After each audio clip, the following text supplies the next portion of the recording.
क्या आपको पता है कि श्रीमद् भगवद गीता के पहले अध्याय में दुनिया का सबसे बड़ा योद्धा युद्ध शुरू होने से पहले ही टूटकर रोने लगा था, और उसने हथियार डर की वजह से नहीं बल्कि एक ऐसे मनोवैज्ञानिक जाल की वजह से डाले थे जिसमें आज हम सब रोज फंसते हैं। अर्जुन ने उस दिन युद्ध में भागने के लिए ऐसे तर्क दिए जो सुनने में बिल्कुल सही लगते हैं, लेकिन असल में वो धर्म नहीं, सिर्फ एक बहुत बड़ा छलावा था। और कहानी शुरू होती है धृतराष्ट्र के सवाल और अर्जुन के अहंकार से। असल में युद्ध का बिगुल बज चुका था, शंखों के भीषण नाद से धरती और आसमान कांप रहे थे, लेकिन असल खेल तब शुरू हुआ जब अर्जुन ने श्री कृष्ण से कहा, मेरे रथ को दोनों सेनाओं के बीच ले चलो माधव, मुझे देखना है कि मुझसे लड़ने कौन आया है। रथ बीच में रुका। अर्जुन ने सामने देखा, सामने कोई दुश्मन नहीं था बल्कि अपने ही ताऊ, चाचा, गुरु यानी द्रोणाचार्य, पितामह, भीष्म और भाई खड़े थे। बस यहीं से अर्जुन का दिमाग घूम गया। जिस योद्धा के नाम से पूरी दुनिया कांपती थी उसके पैर कांपने लगे और मुख सूख गया। उसका गांडीव धनुष हाथ से छूटकर जमीन पर गिर पड़ा। अर्जुन युद्ध से नहीं डरे थे, वो डरा था ममत्व से।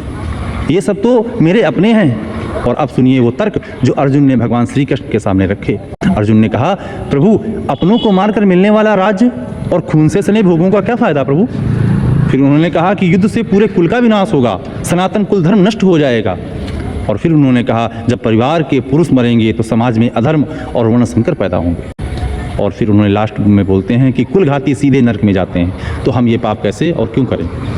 ये तर्क इतने ऊंचे और नैतिक लगते थे कि कोई भी कहेगा कि अर्जुन ने बिल्कुल सही कहा था। और अंत में अर्जुन ने कहा, अगर कौरव मुझे निहत्था भी मार दें तो मुझे मंजूर है, लेकिन मैं अपनों पर तीर नहीं चलाऊंगा। और वो रोते हुए रथ के पिछले हिस्से में बैठ गए। अब आता है इस पूरे अध्याय का सबसे बड़ा सस्पेंस। पहले अध्याय का अर्जुन जो बातें कह रहे थे वो अहिंसा और ज्ञान नहीं थी, वो सिर्फ अपने कर्तव्यों से भागने का बहाना था। क्योंकि जब इंसान अपनी जिम्मेदारी से डरता है तो उसका दिमाग जो है ना, ऐसे ही ऊंचे नैतिक तर्कों की ढाल बना लेता है।